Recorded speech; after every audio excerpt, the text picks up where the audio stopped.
Bien, vamos a comenzar entonces a compartir este tema de la palabra del Señor respecto al profeta Samuel. Vamos a ver algunos puntos importantes, maravillosos que salen sobre todo en el primer libro, primer libro de Samuel, ahí vamos a estar viendo sobre su vida. Y vamos a comenzar, vamos a ir directo entonces al capítulo 1, cómo es el nacimiento, cómo es que llega Samuel a este mundo y es uno de los grandes profetas de Dios. ¿Sí? Capítulo 1, versículo 10, del 10 en adelante. 10. Un poquito antes, no, veamos. Del 7. Dice: Así hacía cada año cuando subía a la casa de Jehová, la irritaba así, por lo cual Ana lloraba y no comía. Y Elcana su marido le dijo: Ana, ¿por qué lloras? ¿Por qué no comes? ¿Y por qué está afligido tu corazón? ¿No te soy yo mejor que 10 hijos? ¿Sí? ¿Y el 9? Y se levantó Ana después que hubo comido y bebido en Silo, y mientras el sacerdote Elí estaba sentado en una silla junto a un pilar del templo de Jehová, ella con amargura de alma oró a Jehová y lloró abundantemente. El 10. El 11. El 11, perdón. E hizo voto diciendo: Jehová de los ejércitos, si te dignares mirar a la aflicción de tu sierva, y te acordares de mí, y no te olvidares de tu sierva, sino que dieres a tu sierva un hijo varón, yo lo dedicaré a Jehová todos los días de su vida, y no pasará navaja sobre su cabeza. Si te acordares de mí y no te olvidares de tu sierva, si me dieres un hijo varón, dice, yo lo dedicaré.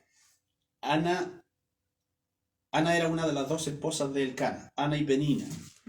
Pero Penina sí le había dado hijos a Elcana. Y Ana era estéril, pero rogó a Dios que le concediera un hijo. Y esto es lo maravilloso respecto a Ana, el pensamiento y el corazón de Ana, la madre del profeta Samuel. Porque pidió un hijo, era estéril, pidió un hijo, pero ella tenía un corazón de tal manera para Dios que dijo, si Dios me da un hijo varón, yo se lo voy a entregar al Señor, lo voy a dedicar al Señor. Cuando podría haber sido egoísta y dijo, si yo era estéril, entonces yo quiero este hijo para toda la vida. Pero ella lo dedicó al Señor. ¿Mm? Y de acuerdo como dice aquí, el origen del profeta, habla del nacimiento del profeta Samuel, dice que su padre es habla del monte de Efraín, que es descendiente de un varón efrateo, así que podríamos deducir obviamente que se refiere a la tribu de Efraín, de ahí vendría el profeta Samuel. Aunque hizo labores de sacerdote, y solamente de la tribu de Leví se dedicaban al trabajo del sacerdocio. Antes de seguir mencionando, aquí por ejemplo en el 6 decía que para no desviarnos, Ana sufría porque era estéril, por eso rogaba tanto al Señor que le diera un hijo, porque la competencia, la otra esposa de Elcana, Penina, la irritaba y hacía que se enojaran, como dice el 6, y su rival la irritaba enojándola y entristeciéndola, porque Jehová no le había concedido tener hijos. Entonces se nota que ella se entristecía dentro de su corazón porque no podía concebir. Exacto. Dice que ella con amargura de alma oró a Jehová y lloró abundantemente. Cuando el sacerdote Elí la vio que solamente movía su boca y el clamor estaba en su corazón para Dios, pensó que estaba ebria y la reprendió, pero él le dijo que con angustia de corazón había hablado hasta ese momento. Sí. Y la petición que tenía delante del Señor era, en tal angustia, la petición era por un hijo varón. Y el sacerdote la bendice y le dice, ve y que Jehová conceda el deseo de tu corazón. A la vuelta de un año, ella quedó... Y lo interesante que ella creyó, aunque fue una palabra, por ejemplo, al tirar así al aire, pero ella lo creyó en su corazón que le iba a ser cumplido esa palabra. Exactamente, porque ella dice, le dice, ve en paz, el Dios de Israel te otorgue la petición que le has hecho. Amén. Y ella dijo, halle tu sierva gracia delante de tus ojos. Dice, y se fue la mujer por su camino y comió y no estuvo más triste. Dios le dio paz. y porque iban a ser el profeta. Sigamos. Me parece muy, muy curioso, de mucho significado, el hecho de que esta mujer haya sido estéril, pues también fue en el caso de Sara y también en el caso de Elizabeth, la mamá de la mamá de Juan el Bautista. Sí. Por tanto, en esto se puede ver tan grandemente el poder de Dios para poder levantar de una mujer estéril a un varón que sea conforme al corazón de Dios. Amén. Así que se puede ver un gran poder en esa área. Dice el versículo 24, capítulo 21, capítulo 1, versículo 24. Después que lo hubo destetado, lo tuvo ahí hasta que lo destetó, lo llevó consigo con 3 becerros. Llevó consigo con 3 becerros, un efa de harina y una vasija de vino, y lo trajo a la casa de Jehová en Silo, y el niño era pequeño. Entonces lo entregó al Señor delante del sacerdote Elí, dedicado al Señor después que lo hubo destetado. Amén. Hay que aclarar algo, porque se habla del templo o del lugar donde estaba el sacerdote, donde administraba el sacerdote. Obvio que todavía no se edificaba templo. Todavía no llegaba el tiempo de David y de Salomón, que edificó el primer templo. Así que solamente estaba el santuario en Silo. El santuario que estaba en ese lugar llamado Silo, que era el mismo santuario que obviamente se había traído por el desierto. Todavía no venía el tiempo del templo, aunque a eso también se le denominaba templo aquí en este libro. Sigamos vamos al capítulo 2, ¿sí? Sí, 11. ¿Ya? Dice, capítulo 2, 11, dice, y Elcana se volvió a su casa en Ramá, y el niño ministraba a Jehová delante del sacerdote Elí. ¿Ya? Y vamos al 3 entonces. El 13 dice, y era costumbre de los sacerdotes con el pueblo, que cuando alguno ofrecía sacrificio... No, perdón, capítulo 3. Vamos al capítulo 3. Okay. ¿3:1? Sí. El joven Samuel ministraba a Jehová en presencia de Elí, y la palabra de Jehová escaseaba en aquellos días, y no había visión con frecuencia. Y aconteció que un día que, estando Elí acostado en su aposento, cuando sus ojos comenzaban a oscurecerse de modo que no podía ver, Samuel estaba durmiendo en el templo de Jehová, donde el arca de Dios, y antes la lámpara de Dios fuese apagada. Antes que la lámpara de Dios fuese apagada. Dice Jehová llamó a Samuel y él respondió, heme aquí. Comenzó Dios a tratar con él, a llamarlo. Y menciona el primer versículo, que Samuel ministraba, servía a Dios en el santuario, o en el templo, como se menciona aquí, a Jehová en presencia de Elí, ya, en presencia del sacerdote Elí. Y la palabra de Jehová escaseaba en aquellos días, no había visión con frecuencia. El trabajo que hacía Samuel, o que llegó a ser Samuel como juez, como último juez, se menciona, y como profeta delante de Dios. Pero obviamente en ese tiempo, cuando ya estaba cesando el periodo de los jueces, y como sucedió en la mayoría del periodo de los jueces, dice que la palabra de Jehová escaseaba en aquellos días, no había visión con frecuencia, no había quien tuviera la palabra, quien compartiera la palabra de parte de Dios, y no había visión con frecuencia, no era dada, no habían vasos o instrumentos usados o que pudiesen ser usados para que Dios manifestara y entregara palabra a su pueblo. Entonces ve un corazón distinto en el profeta Samuel, siendo un pequeño, todavía siendo un niño, y comienza a llamarlo. Jehová llamó a Samuel y él respondió, heme aquí. Pensando obviamente, como se sabe, como lo hemos dicho, que era el sacerdote Elí quien lo llamaba. Y esto lo hace por 2 o 3 veces, y después de que esto sucede, entonces Elí entiende que es Dios el que está comenzando a tratar con él, a llamar. ¿Y cuál es el consejo que le da Elí? ¿Sí? Que dijera, heme aquí, que tu siervo oye. Exactamente. Como decíamos en la casa, que era muy cómico cómo había tratado Jehová de intentar de hablarle a Samuel, porque le dijo, le hablaba a Samuel, y él se paraba y iba a Elí, el que era como su maestro. Sí. Y Elí le decía, no, si yo no te he hablado, y volvía a acostarse Claro, Samuel. Como que si nada hubiese pasado. Sí, lo hizo no sé cuántas veces y no sé, le encuentro muy cómico esa parte del libro de Samuel. Amén. Y Jehová pues llamó la tercera vez a Samuel, ya se levantó y vino a Elí y dijo, heme aquí, ¿para qué me has llamado? Entonces entendió Elí que Jehová llamaba al joven. Amén. Y dijo Elí a Samuel, ve y acuéstate, y si te llamare dirás, habla Jehová, porque tu siervo oye. Qué tremenda es esa palabra. Habla Jehová, porque tu siervo oye. Así que fue Samuel y se acostó en su lugar. Entonces Dios comenzó a tratar con él y a hablarle. Ahora, decíamos que la palabra escaseaba y no había visión con frecuencia. No había vasos, no había instrumentos. Ahora, tardó incluso Elí en entender que era la voz de Dios. Si él no lo llamaba, ¿quién lo llamaba entonces? Porque de acuerdo a lo que mencionábamos en la casa, las generaciones de Samuel fueron un tanto especiales, por así decirlo. La generación anterior, la generación de él mismo y la generación posterior. O sea, Elí no fue un hombre 100% dedicado al Señor. Los hijos de Elí, que podríamos decir que pertenecían a la generación de Samuel, tampoco. La Biblia dice que sus hijos no eran temerosos de Dios, incluso se involucraron en pecado. Y los hijos de Samuel, que están casi un tanto escondidos en la escritura, por así decirlo, no son comúnmente mencionados, tampoco fueron fieles al Señor.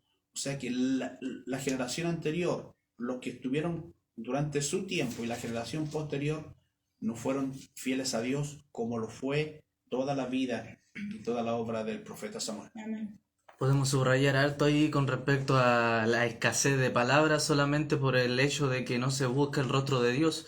Si no se busca el rostro de Dios, nunca va a haber palabra del Señor, por cuanto Dios no está con su pueblo. Así es. Amén. ¿Con cuál seguimos? Capítulo 7. Amén. 7:15, ¿lo leo? Sí.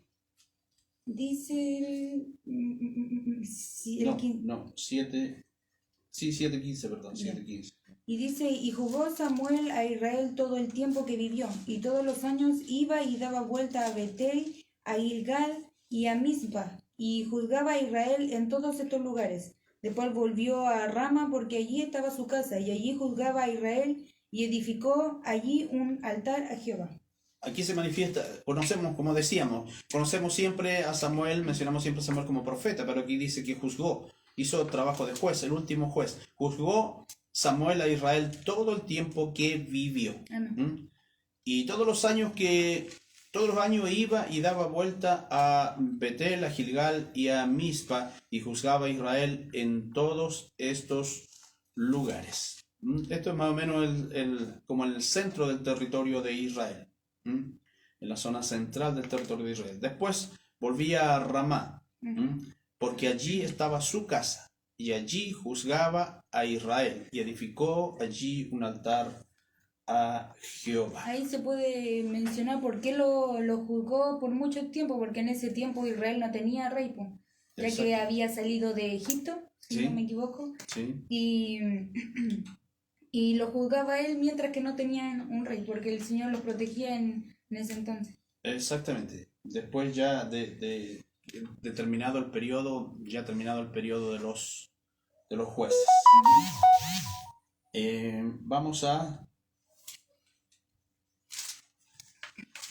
el capítulo 9,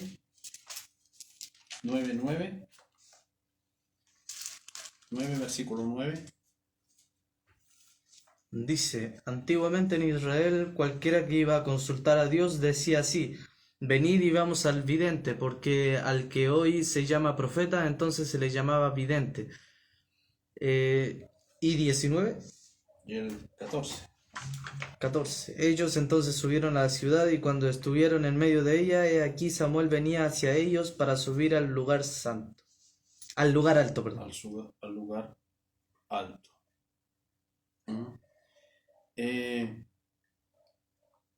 Manifiesta aquí la escritura el hecho de cómo era mencionado. Cualquiera que iba a consultar a Dios decía así, venid y vamos al vidente, porque el que hoy se llama profeta entonces se llamaba vidente. Era la forma también de ir a consultar a Dios. Y aquí es cuando se da a conocer Saúl, que necesitaba respuesta del Señor, y mencionaban a Samuel, al profeta Samuel, como el vidente, o como después pasó a ser llamado el profeta. El mismo 19 aclara él mismo que él es vidente. 19. Sí. Y Samuel respondió a Saúl diciendo: yo soy el vidente, sí. Sube delante de mí al lugar alto y come hoy conmigo, y por la mañana te despacharé y te descubriré todo lo que está en tu corazón. Yo soy el vidente, o yo soy el profeta. ¿Dónde vamos también? Volvamos al capítulo 7, del 2 en adelante. 7 del 2 en adelante. Aquí vamos, cuando aquí Samuel lleva victoria a Israel contra los filisteos. ¿Leo? Sí, ya. El 2 dice: desde el día que llegó el arca a Kiriat Yarim, pasaron muchos días, 20 años, y toda la casa de Israel lamentaba en pos de Jehová. ¿Sigo con él? Ya. Habló Samuel a toda la casa de Israel, diciendo: si de todo vuestro corazón os volvéis a Jehová, quitad a los dioses ajenos y Astarot de entre vosotros, y preparad vuestro corazón a Jehová, y solo a él servid, y os librará de la mano de los filisteos. Entonces los hijos de Israel quitaron a los Baales y a Astarot, y sirvieron solo a Jehová. Y Samuel dijo: reunid a todo Israel en Mizpa, y yo oraré por vosotros a Jehová.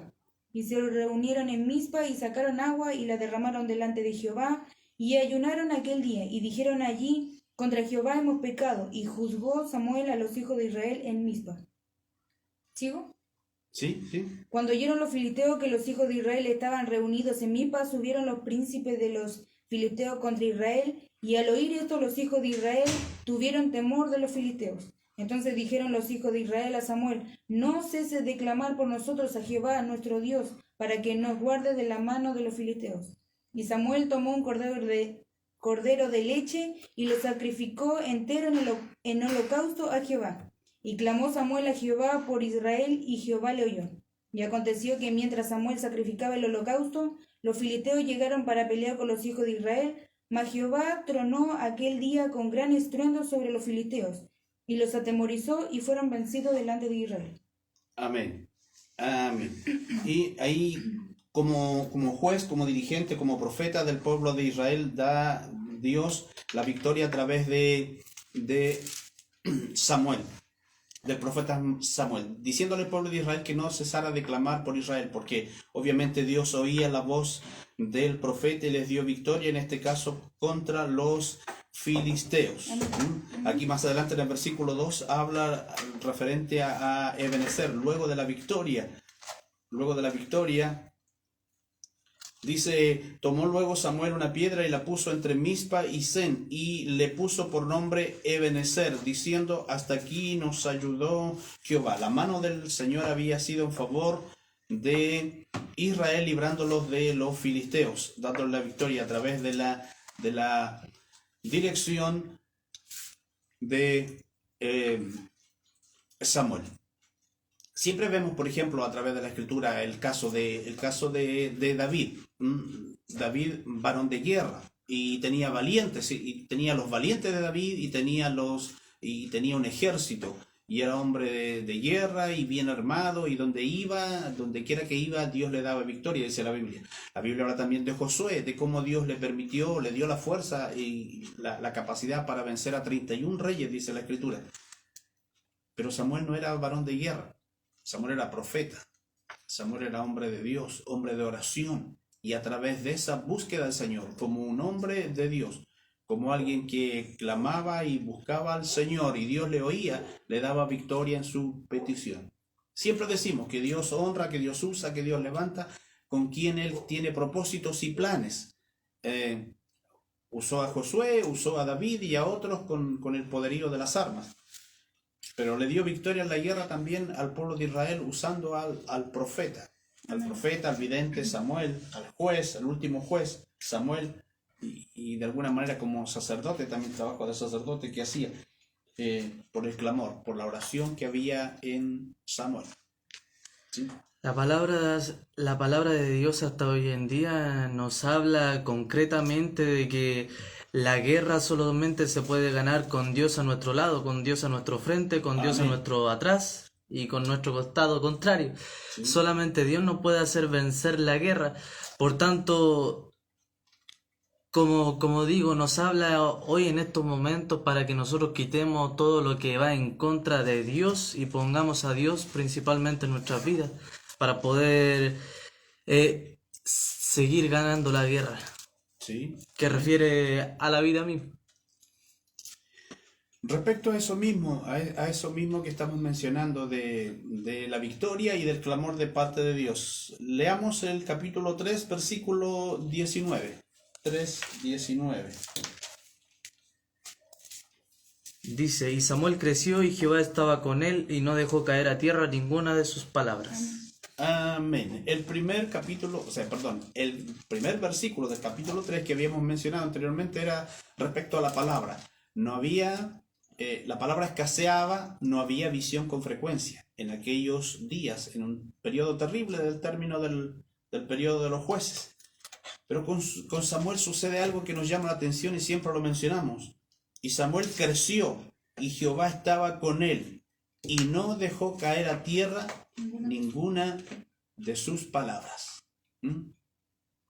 Habíamos leído que Samuel juzgó de parte de Dios a Israel todos los días de su vida, hasta que fue anciano, hasta que falleció.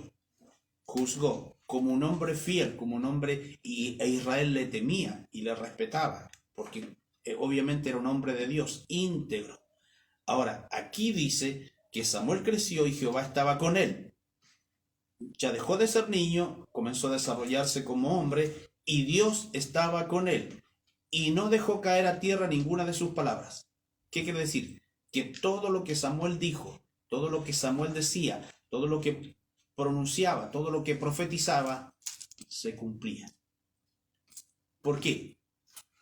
Porque obviamente él no hablaba de acuerdo a su propia opinión, a su capricho personal, sino que en el temor de Dios y en esa relación que tenía con Dios, todo lo que él pronunciaba por sus labios, por su boca, era conforme a la palabra de Dios. Entonces Dios lo confirmaba, Dios lo respaldaba. Dice que él creció y Dios estaba con él y no dejó caer a tierra ninguna de sus palabras.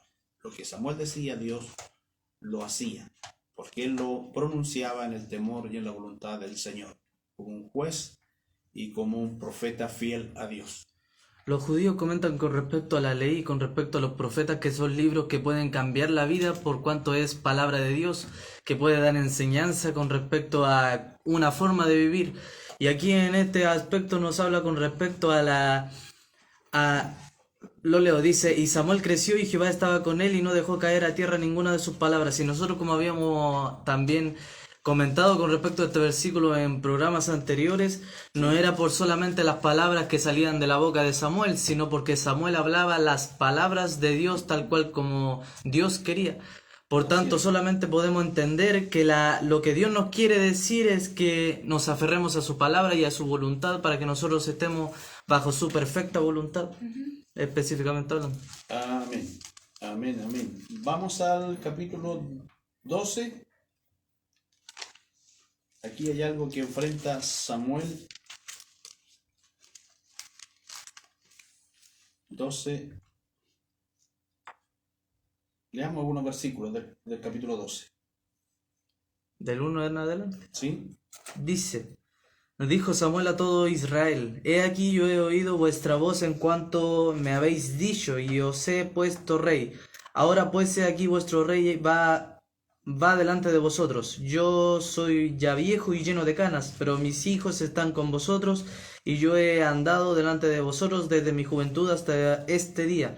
Aquí estoy, atestiguad contra mí delante de Jehová y delante de su ungido, si he tomado el buey de alguno, si he tomado el asno de alguno, si he calumniado a alguien, si he agraviado a alguno, o si de alguien he tomado cohecho para cegar mis ojos con él, y os lo restituiré. Entonces dijeron: nunca nos has calumniado ni agraviado, ni has tomado algo de mano de ningún hombre. Y él les dijo: Jehová es testigo contra vosotros, y su ungido también es testigo en este día, que no habéis hallado cosa alguna en mi mano. Y ellos respondieron: así es. ¿Continúo? A ver, un momentito ahí, detengámonos un momento ahí. Se manifiesta una vez más, dice el subtítulo aquí: Samuel depone su cargo de juez, sintiéndose ya cansado, sintiéndose ya viejo y habiendo servido al Señor y habiendo servido a Israel toda su vida. Dice desde que era joven hasta este día. Y presenta su currículum delante de Israel, como Dios como testigo, y manifiesta delante de Israel toda la obra que había hecho, para que si alguien tenía que decir algo, rebatir algo de todo lo que había hecho, para él poder, dice, si alguno he agraviado o si he tomado de algo, lo restituiré. Estaba arreglando prácticamente el término de su vida en caso de que hubiese fallado en algo. Pero Israel como testigo delante de Dios, Israel sabiendo cómo había sido la vida del profeta Samuel, reconoce que no hay nada de que pueda él tener que restituir o arrepentirse, porque había sido un hombre íntegro. Pocos hombres a través de la Escritura pueden hablar así con la frente en alto y presentar lo que hay en su corazón, ¿no? Porque cualquiera podría esconderse. En estos mismos tiempos cualquiera podría esconderse de sus actos, de sus hechos. Pero con la frente en alto, con las manos limpias, con el corazón puro, como dice el Salmo, así pudo hacerlo Samuel delante de Israel y delante de Dios. Como un hombre íntegro. ¿Sí? A través de la filosofía humana, no me gusta comentar con respecto a esto, pero quiero comentar algo. Siempre dicen, incluso la palabra también lo confirma, mejor dicho, dicen de que el hombre siempre está necesitado de un guía, de un legislador, si es que se le puede decir así, con tal de que siempre el hombre o se afirma de su sabiduría, o se afirma de lo que tiene, de sus posesiones, o se afirma de alguna otra cosa, pero siempre tiene la necesidad de afirmarse en algo. Pero así entendemos a través de este ejemplo de que el pueblo de Israel quería afirmarse en un rey que fuera delante de él, pero no vio que realmente estaban siendo reinados por el Rey de Reyes. Así que entendemos con respecto a eso de que uno no debe afirmarse con cosas que no sean de Dios. Por cuanto Dios está reinando, es mejor ser reinado por Él, que conoce todas las cosas, que ser guiado por algo que es sin conocimiento, sin entendimiento de cómo poder estar correctamente viviendo. Amén. Amén. ¿Algo que mencionar? En ese entonces el pueblo se había olvidado del Señor porque necesitaban un rey. Dios siempre había llamado la atención a Israel que no se fijara y que no hiciera lo mismo que los pueblos, que las naciones de alrededor, que los pueblos de alrededor, que no hiciera las mismas prácticas, que no siguiera los mismos dioses, que no tuviera las mismas costumbres. Pero como todos los pueblos alrededor tenían reyes, Israel también quiso constituirse, quiso tener un rey, constituir un rey. Ahora, como ustedes habían mencionado, hasta ese momento, o la idea de Dios era tener lo que se llama una teocracia, el gobierno de parte de Dios, que Dios fuera el que reinara. Y así tenía que entenderlo y aceptarlo Israel. Pero lo despreció, lo menospreció todas las misericordias y la bondad de Dios, todo el sustento, todo lo que Dios le había dado, y querían hacer como los demás pueblos, como las demás naciones. Yo leía en la tarde, o ayer, si no me recuerdo, que el pueblo, se me fue, ¿cómo se llama? Que el pueblo quería un rey, pero Samuel le dijo que tales condiciones iba a tener el rey si querían uno. Pero el pueblo seguía exigiendo: no, queremos un rey. Así que no vieron el trasfondo de por ejemplo, constituir un rey, porque el rey necesitaba ejército y el ejército tenía que pagar la arma y el pueblo tenía que pagar aquella arma. Así que no sabían todo lo que conllevaba a tener a un rey en el pueblo de Israel. Amén. Eso lo encontramos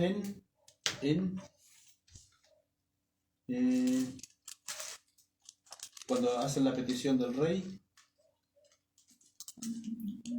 Desde el mismo capítulo 12. Prácticamente estaban diciendo de que el rey debía ser servidor de ellos y Dios le estaba diciendo que él se iba a enseñorear de ellos. Claro, amén.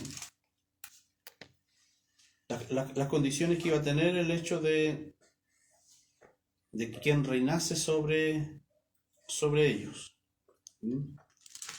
Que tenían que entregar a sus hijos e hijas para servirle, sus hijos para la guerra. Él iba a pedir ganado, él iba a pedir alimento, él iba a pedir el sustento. Y el problema iba a ser más adelante cuando ese rey no reuniera las condiciones y fuera un hombre que estuviera lejos de la voluntad del Señor. Amén. Que no viviera de acuerdo a la voluntad del Señor. El capítulo 8 refiere a Israel pide rey y ahí da un listado de lo que Dios dice a través de Samuel con respecto a lo que el rey le iba a pedir. Este es el versículo. Leamos ahí en el capítulo 8 entonces. ¿Empiezo del 11? Sí, no, del 1, del 1 para que entendamos un poquito. Dice, aconteció que habiendo Samuel envejecido, puso a sus hijos por jueces sobre Israel. A ver un momentito ahí. Vamos a ir por partes. Aconteció que habiendo Samuel envejecido, puso a sus hijos. Aquí aparecen mencionados los hijos del profeta Samuel.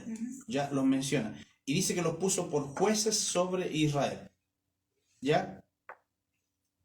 Sigue.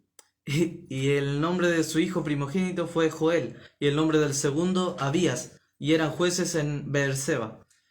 Pero no anduvieron los hijos por los caminos de su padre, antes se volvieron tras la avaricia, dejándose sobornar y pervirtiendo el derecho.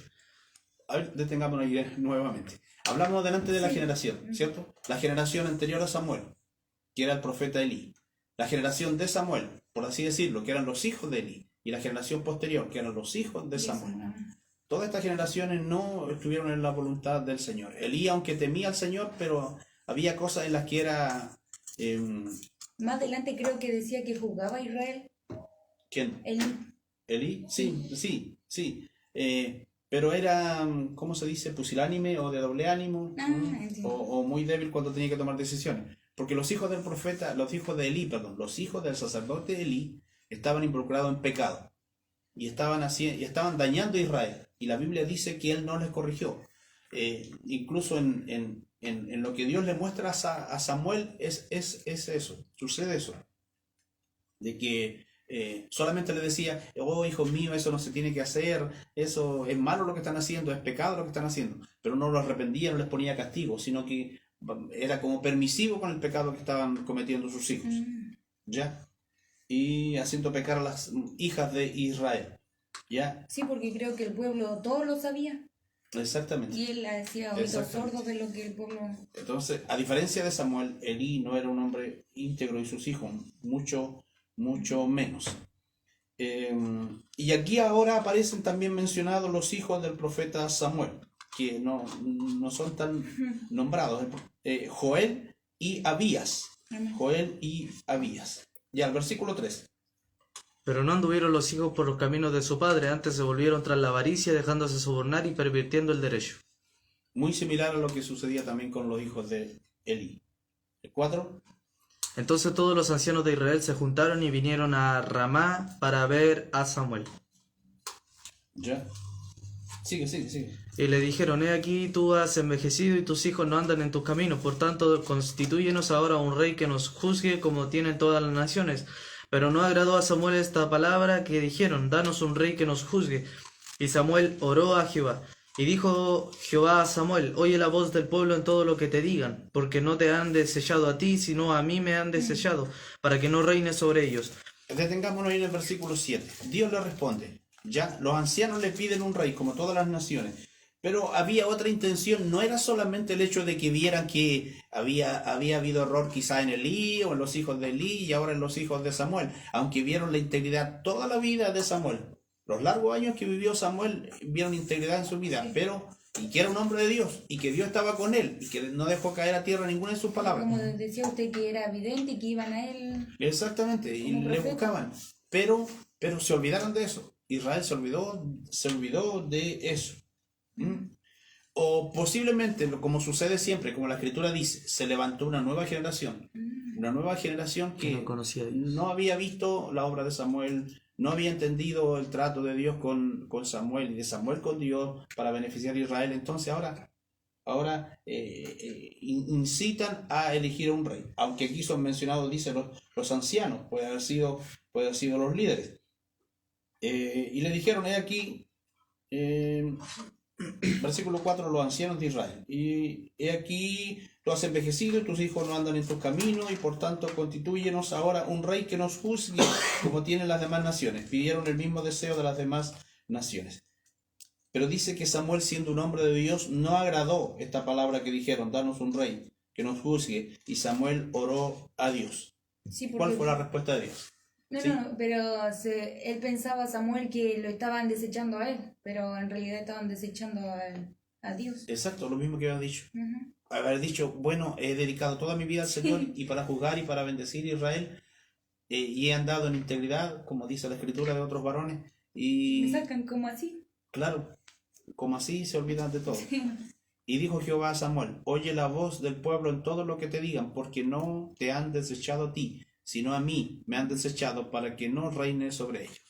La teocracia que habíamos mencionado, que Dios fuese el único rey de reyes sobre sus vidas. Desde el profeta Moisés que se empezó a que Dios ya había afirmado, ya había confirmado de que iban a pedir un rey aparte de él. O sea que a él, como decíamos, que a él lo van a dejar a un lado y van a querer más un rey para compararse con las otras naciones. Claro. Veamos aquí las condiciones que va a ver, sigamos leyendo igual, el 8. Conforme a todas las obras que han hecho desde el día que los saqué de Egipto hasta hoy, dejándome a mí y sirviendo a dioses ajenos, así hacen también contigo. Ahora pues, oye su voz, mas protesta solamente contra ellos y muéstrale cómo les tratará el rey que reinará sobre ellos.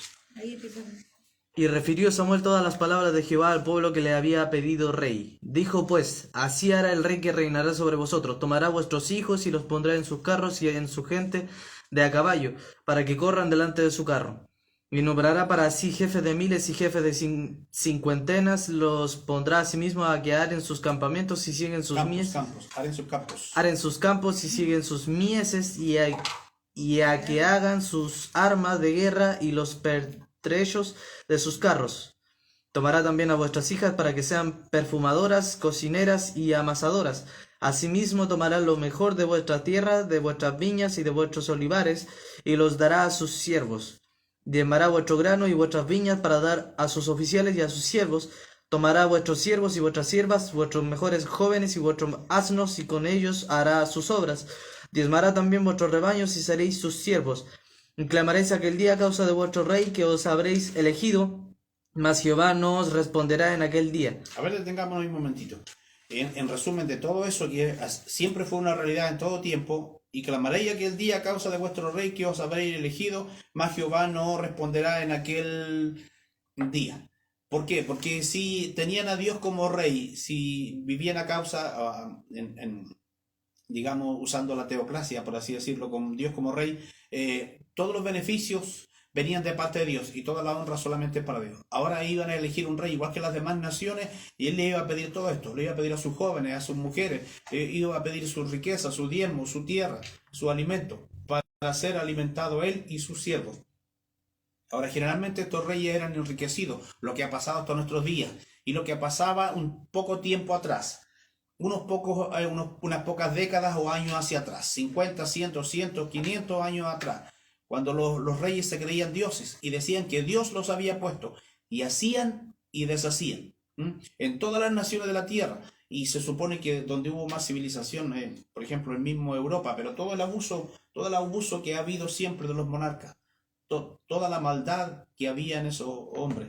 ¿Por qué? Porque se cumplió esta misma palabra. Ahora, lo hubiesen elegido ellos o no, o fuera algo hereditario, se cumplió esta palabra y se sigue cumpliendo. Y clamaréis aquel día a causa de vuestro rey que os habéis elegido, mas Jehová nos responderá en aquel día.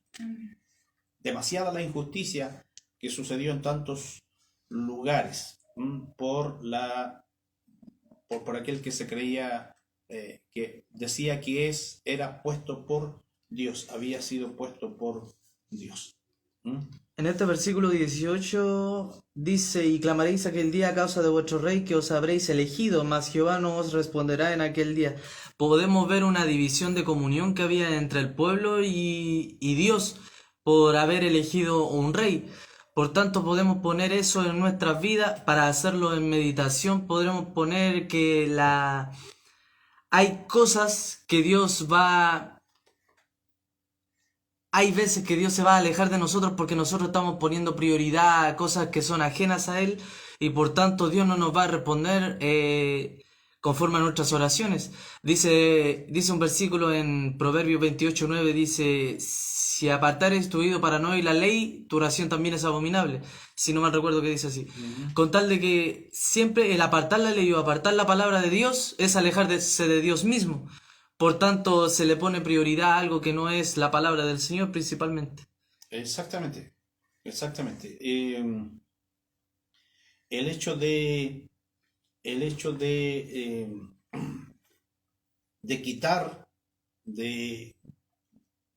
lo principal, lo importante, lo que Dios puso como ordenanza, para poner, como tú decías, otra cosa que no tiene la misma importancia, es en realidad se está quitándolo a Dios mismo, a la persona de Dios, se le está rechazando. A ver, para que terminemos la idea, en versículo 19, del 19 hasta el 22. ¿Lo leo yo? ¿Sí? ¿Ya? Pero el pueblo no quiso oír la voz de Samuel y dijo: no, sino que habrá rey sobre nosotros. Y nosotros seremos también como todas las naciones, y nuestro rey nos gobernará y saldrá delante de nosotros, y hará nuestras guerras. Y oyó Samuel todas las palabras del pueblo y las refirió en oídos de Jehová. Y Jehová dijo a Samuel: oye su voz, y pon rey sobre ellos. Entonces dijo Samuel a los varones de Israel: idos cada uno a vuestra ciudad. Prácticamente ellos profetizaron: y nosotros seremos también como todas las naciones. Y nuestro rey nos gobernará y saldrá delante de nosotros. Seremos como las demás naciones. Entonces trajeron maldición sobre sí. Ahora, lo que tú me mencionabas anteriormente, me acordé de la idea. Lo que mencionaba recientemente es el hecho de desobedecer al Señor, de no tomar en cuenta la palabra que quería imponer o enseñar, hacerle entender el profeta Samuel al pueblo de Israel, le trajo como consecuencias que pusieron reyes, pero después vino una división. Ya al tercer o cuarto rey se dividió el reino. Recordemos que después hubo rey en Judá y rey en Israel. ¿Ya? Se dividió el territorio de Israel en Israel al norte y Judá al sur. Ahora, todos los reyes del norte, todos los reyes de Israel fueron hombres perversos, que no eran temerosos de Dios. Ya había sido anunciado, te había dicho lo que vendría, lo que sucedería: y clamaréis aquel día a causa de vuestro rey que os habéis elegido, mas Jehová nos responderá en aquel día. ¿Sí? ¿Algo más para ya estar terminando? Solamente comentar con respecto a la ley, que también en la ley fue escrita los mandamientos para un rey, y el rey obviamente debería tener una copia de la ley para poder meditarla día y noche. Así que podemos ver con todos esos reyes corruptos que aparecieron después, corruptos, no sé si ocupar esa palabra, se queda chica. Fueron prácticamente, se alejaron de la palabra de Dios, y como decíamos anteriormente, al quebrar esa comunión por rechazar la palabra de Dios, rechazar su ley, permite una destrucción tanto espiritual como física, económica y todo toda parte que se puede decir con respecto a eso. Con respecto a lo que estaban hablando, encontré en Samuel 12:24 que dice: solamente temed a Jehová y servidle de verdad con todo vuestro corazón, pues considerad cuán grandes cosas ha hecho por vosotros. Mas si perseverareis en hacer mal, vosotros y vuestro rey pereceríais. Así es. Había obviamente un trato, como tú lo mencionas, como dice ahí, un trato de Dios con el rey que estaba al frente. Sí. O sea, un trato de Dios con el pueblo y un trato de Dios con el rey. Algo respecto a eso, a los ministerios del Antiguo Testamento, por así decirlo, lo vamos a mencionar en el siguiente programa, porque obviamente nos quedó la mitad del tema del profeta Samuel y vamos a continuar entonces el próximo programa, lo vamos a retomar. Amén. Oramos. Padre nuestro que estás en los cielos, santificado sea tu nombre en nuestras vidas, agradeciéndote como siempre, Padre eterno, porque nos has permitido compartir este estudio, este tema, para que tu pueblo sea alimentado de conocimiento, Señor amado, y por darnos a entender, Padre amado, muchos temas con respecto a tu voluntad, Padre amado, en nuestras vidas. Gracias, Padre amado, por todo lo que nos has enseñado y nos has dicho, y pedimos tu bendición para todo aquel que ha escuchado, para que sea aumentando su conocimiento y también para que dé fruto al 30, al 60 y al 100 por uno. Pero principalmente pedimos, Señor amado, que el Evangelio, Padre amado, de nuestro Señor Jesucristo sea en sus vidas para que sean alimentados por ella. Pedimos tu bendición en el nombre de Jesús, Señor nuestro. Amén y amén. Amén.